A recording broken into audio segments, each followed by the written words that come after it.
Con un beso amargo te vas, con un beso de las que duelen, con un beso que sabe a vida, mientras juré estar a tu lado. Ahora que me encuentro en llanto, me acompaña la soledad. La tristeza se ha adueñado de lo que todo un día fue. Tus recuerdos me hacen feliz, los momentos de felicidad, de sonrisa y festejo.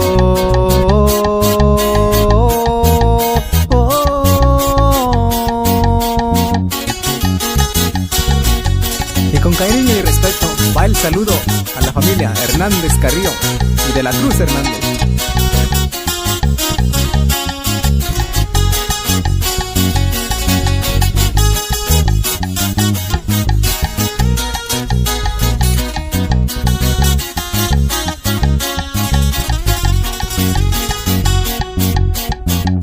Aunque todo cambie, aunque yo lo grite, aunque todo calle, jamás volverás.